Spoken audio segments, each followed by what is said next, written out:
नमस्कार, दैनिक छत्तीसगढ़ चैनल देख रहे हैं आप और छत्तीसगढ़ प्रदेश की आज की महत्वपूर्ण बड़ी खबरों को एक एक करके विस्तार से हम आपको बताने जा रहे हैं। इससे पहले अगर आप छत्तीसगढ़ प्रदेश के हैं, छत्तीसगढ़ के समाचार ठीक इसी प्रकार से रोजाना देखना चाहते हैं तो नीचे लाल कलर का सब्सक्राइब बटन दिया है, जिसे दबाकर आपको इस चैनल को सब्सक्राइब कर लेना है। पहली बड़ी खबर है, छत्तीसगढ़ की 72 तहसीलों में सूखा की स्थिति अब जाकर कन्फर्म हो गई है। 23 जिलों की 72 तहसीलों में 80% से भी कम पानी बरसा है, जिसे सूखा घोषित करने की तैयारी सरकार कर रही है। मध्य जुलाई के बाद शुरू हुई मानसून की खींचतान ने छत्तीसगढ़ को सूखे की ओर ढकेल दिया है। प्रदेश की 177 में से 72 तहसीलों में 80% से कम बरसात हुई है। मतलब यह है कि सरकारी परिभाषा के मान से ये सभी तहसीलें सूखे की चपेट में आ गई हैं। सरकार ऐसे हिस्सों को सूखा घोषित करने की तैयारी में है और इस बीच राजस्व एवं आपदा प्रबंधन विभाग ने सभी कलेक्टरों को आकस्मिक योजना पर काम करने को कहा है। राजस्व एवं आपदा प्रबंधन विभाग की सचिव रीता सांडिल्य ने कलेक्टरों को पत्र लिखा है। दैनिक वर्षा की समीक्षा के दौरान पाया गया है कि 23 जिलों की 72 तहसीलों में 80% से कम बरसात हुई है और सूखा प्रबंधन मैनुअल के मुताबिक 80% से कम बारिश होने पर सूखे की स्थिति बनती है और ऐसे में 80% से कम बरसात वाली तहसीलों में सूखे की संभावनाओं के आधार पर आकस्मिक योजना तैयार करने का काम शुरू करने के निर्देश दिए गए हैं। छत्तीसगढ़ में यात्रियों को एक बड़ी रियायत मिलने जा रही है। कैबिनेट बैठक में फैसला हुआ है, दूसरे राज्यों से आए लोगों का मूल निवासी प्रमाण पत्र बन सकेगा। विकलांग, बुजुर्ग, HIV पॉजिटिव को बसों में फ्री यात्रा का लाभ मिलने वाला है। अब जाकर नक्सल प्रभावितों को भी किराए में 50% की छूट मिलने वाली है। दरअसल छत्तीसगढ़ सरकार ने निःशक्त जनों के लिए बस यात्रा अब पूरी तरह निःशुल्क कर दी है। इसके अलावा मुख्यमंत्री भूपेश बघेल की अध्यक्षता में बीते दिन मंत्रिपरिषद की बैठक में यह फैसला हुआ है। इसके तहत नेत्रहीन, बौद्धिक निःशक्त और दोनों पैरों से चलने में असमर्थ 80 वर्ष से अधिक उम्र के बुजुर्ग और HIV पॉजिटिव मरीजों को बस में किराया नहीं देना होगा और उनके सहायक का भी किराया नहीं लगेगा। नक्सल प्रभावित व्यक्तियों को बस किराए में 50% छूट का प्रावधान कर दिया गया है और इस छूट का लाभ उठाने के लिए व्यक्ति के पास संबंधित जिले के पुलिस अधीक्षक की अनुशंसा और कलेक्टर की ओर से जारी नक्सल प्रभावित व्यक्ति का प्रमाण पत्र दिखाना होगा। बताया जा रहा है कि सरकार के इस कदम से निःशक्त जनों, वरिष्ठ नागरिकों और नक्सल प्रभावित लोगों को काफी राहत मिलेगी। गोधन न्याय योजना की 27वीं किस्त जारी की गई है। बीते दिन 1,74,00,000 रुपए की राशि ऑनलाइन हस्तांतरित करी गई है। मुख्यमंत्री भूपेश बघेल ने अपने यहाँ निवास कार्यालय में कैबिनेट की बैठक के पहले गोधन न्याय योजना के अंतर्गत पशुपालकों एवं संग्राहकों के खाते में क्रय किए गए गोबर के एवज में 27वीं किस्त के रूप में 1,74,00,000 रुपए की राशि अंतरित की है और इस राशि को मिलाकर पशुपालकों और संग्राहकों को गोबर खरीदी की अब तक 100,82 लाख रुपए की राशि का भुगतान किया जा चुका है। मुख्यमंत्री ने इस अवसर पर स्व सहायता समूहों को लाभांश के रूप में ये सभी राशियों का भुगतान किया है।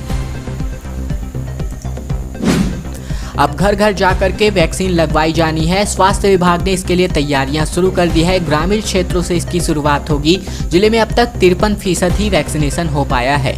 बात करते हैं बिलासपुर में, अब तक लोगों को जो है 53% ही टीकाकरण हो पाया है और इस वजह से अब बिलासपुर में लोगों के घरों घरों तक जाकर के कोरोना की वैक्सीन लगाई जाएगी। इसके लिए स्वास्थ्य विभाग ने अपनी तैयारियां शुरू कर दी हैं। हेल्थ डिपार्टमेंट के अनुसार इसकी शुरुआत ग्रामीण क्षेत्रों से की जाएगी। जिले के लगभग 13,32,830 लोगों को वैक्सीन लगाने का टारगेट है, लेकिन अब तक 53% यानी कि 7 लाख से ऊपर लोगों को टीका लगा है। स्वास्थ्य विभाग चाहता है कि ज़्यादा से ज़्यादा लोगों को टीका जल्द लगाया जाए और इसके लिए अब कवायद की जा रही है। हेल्थ डिपार्टमेंट के अनुसार शुरुआत में ऐसे क्षेत्रों की लिस्ट बनाई जा रही है जहां सबसे कम वैक्सीनेशन हुआ है। इनमें सबसे ज़्यादा ग्रामीण क्षेत्र का नाम भी शामिल है।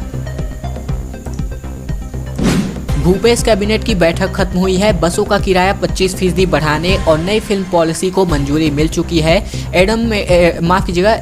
एड्समेटा कांड की न्यायिक जांच की जो यहाँ पर न्यायिक जांच है पूरी हो गई है। दरअसल मुख्यमंत्री निवास में आयोजित भूपेश कैबिनेट की बैठक बीते दिन खत्म हुई है।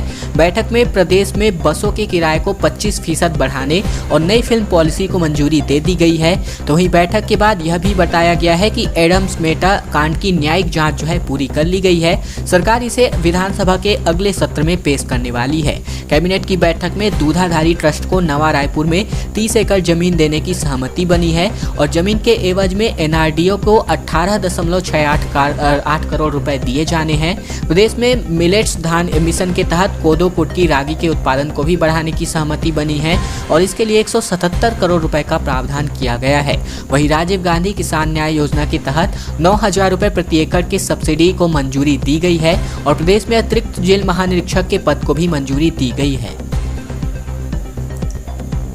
खबर कर लेते हैं, धर्मांतरण पर सियासत लगातार गर्मा रही है। इसी वजह से रायपुर में बीजेवाईएम कार्यकर्ताओं की गिरफ्तारी के विरोध में भाजपा ने थाना घेरने की कोशिश की। पुलिस के साथ झड़प हुए और बैरिकेडिंग भी इस दौरान तोड़ दिए गए। धर्मांतरण को लेकर के छत्तीसगढ़ में राजनीति गर्मा गई है। पिछले दिनों भारतीय जनता पार्टी के युवा मोर्चा के नेताओं ने थाने में एक पास्टर को पीट दिया था और पुलिस ने 2 आरोपियों को गिरफ्तार किया है। भाजपा ने बुधवार को दोनों आरोपियों की रिहाई के लिए रायपुर शहर के पुरानी बस्ती थाने को घेरने की कोशिश की। पुलिस ने रोका तो इनके साथ झड़प हो गई। प्रदर्शनकारियों ने पुलिस के बैरिकेडिंग भी तोड़ दिए और भाजपा नेताओं ने आदिवासी अंचल से लेकर राजधानी रायपुर तक में बड़े स्तर पर धर्मांतरण का आरोप लगाया है।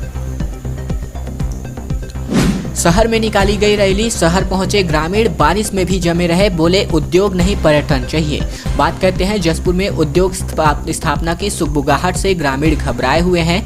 मंगलवार को औद्योगिकीकरण के विरोध में जसपुर को पर्यटन जिले के रूप में विकसित करने की मांग को लेकर जिले भर के गांव के हजारों की संख्या में ग्रामीणों की भीड़ ने जसपुर में अपना प्रदर्शन किया। जनजाति सुरक्षा मंच के बैनर तले ग्रामीणों ने इसकी रैली का आयोजन किया। रैली में ग्रामीण महिला पुरुष हाथ में तख्ती लिए बैनर व लाठी लेकर के शामिल हुए और बारिश को दरकिनार करते हुए शक्ति का प्रदर्शन किया गया। इसके बाद से शहर के महाराजा चौक के पास रानी सती पार्क के सामने आम सभा का आयोजन किया गया और इस कार्यक्रम के माध्यम से राज्यपाल के नाम पर कलेक्टर को ज्ञापन भी सौंपा गया, जिसमें मुख्य रूप से जिले में किसी भी उद्योग को स्थापित नहीं करने, जसपुर जिले को पर्यावरण जिला घोषित करने और जिले में उजागर हुए भ्रष्टाचार के मामलों में दोषियों पर कड़ी कार्यवाही करने की मांग की गई है। एकीकृत किसान पोर्टल अब जाकर लॉन्च हो चुका है। न्याय योजना, समर्थन मूल्य पर धान खरीदी सहित इन योजनाओं का लाभ लेने के लिए अब इसी एकीकृत किसान पोर्टल पर किसानों को अपना रजिस्ट्रेशन करवाना होगा।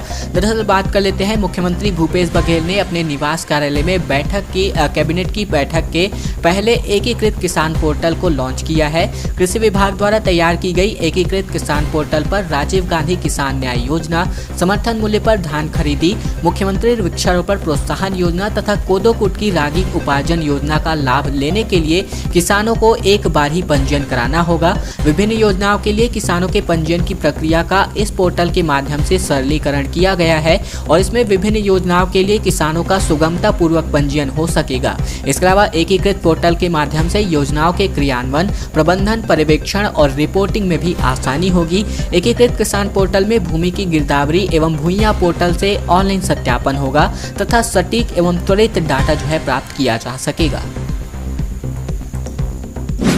नगरीय क्षेत्रों में महिलाओं के लिए 50% आरक्षण पर सहमति बनी है। बालाजी ट्रस्ट को 30 एकड़ की जमीन नवा रायपुर से मिलने वाली है। बात करते हैं, भूपेश कैबिनेट की बैठक में बीते दिन कई अहम महत्वपूर्ण फैसले लिए गए, जिसमें ये भी फैसले शामिल है कि नगरीय क्षेत्रों में महिलाओं के लिए 50% आरक्षण पर पूरी कैबिनेट ने अपनी सहमति जताई है। साथ ही साथ इसी कड़ी में महिला स्व सहायता समूह की ऋण माफी को मंजूरी भी मिली है, जिसका घोषणा बीते दिन त्योहार पर किया गया था, पोला के त्योहार के दौरान। इसके अलावा डिफॉल्ट स्व सहायता समूह को फिर से लोन मिल सकेगा। तो इन सभी घोषणाओं को बीते दिन मंजूरी दी गई है। इसके अलावा छत्तीसगढ़ महतारी योजना को भी मंजूरी मिल चुकी है। और अब बात करते हैं, 9वीं से 12वीं तक के छात्रों को 1000 रुपये मिलेगा। महतारी योजना को मंजूरी दी गई है। दरअसल बात करते हैं, अब छत्तीसगढ़ महतारी दुलार योजना को मंजूरी मिल चुकी है, जिसके अंतर्गत 9वीं से 12वीं तक के छात्रों को 1000 रुपये मिलने वाला है और 9वीं से 12वीं तक के छात्रों को 1000 रुपये। इसके अलावा पहली से 8वीं तक के छात्रों को 500 रुपये की धनराशि सरकार देने वाली है और ये उन्हीं के लिए सिर्फ लागू किया गया है जो कि कोरोना काल में अपने माता पिता को खो दिए हैं या फिर ये कहें जो अनाथ हो गए हैं, जिनको अब छत्तीसगढ़ सरकार अपने बजट पर इनको पढ़ाई लेखन का जो खर्च है वो उठाने जा रही है। इसके अलावा अतिरिक्त तौर पर इनको ये धनराशि सहायता पूर्वक मिलने वाली है। यूपी चुनाव का छत्तीसगढ़ जो है कनेक्शन देखने को मिल सकता है। दरअसल बीजेपी ने सरोज पांडेय को जो है यूपी विधानसभा चुनाव की जिम्मेदारी सौंप दी है। कांग्रेस ने मुख्यमंत्री भूपेश बघेल की टीम पर अपना भरोसा जताया है। उत्तर प्रदेश में अगले साल होने वाले विधानसभा चुनाव के लिए छत्तीसगढ़ की भी भागीदारी बढ़ती दिख रही है। भारतीय जनता पार्टी ने राज्यसभा सांसद सरोज पांडेय को उत्तर प्रदेश का सह प्रभारी नियुक्त किया है। इसके अलावा वे भाजपा के 7 नेताओं की टीम का हिस्सा होंगी, जिसे केंद्रीय शिक्षा एवं कौशल विकास मंत्री धर्मेंद्र प्रधान लीड करेंगे। इधर कांग्रेस ने मुख्यमंत्री भूपेश बघेल की टीम को वहां पहले ही काम पर लगा रखा है। भाजपा के राष्ट्रीय अध्यक्ष जेपी नड्डा ने उत्तर प्रदेश चुनाव के लिए प्रभारी और सह प्रभारी की नियुक्ति कर दी है।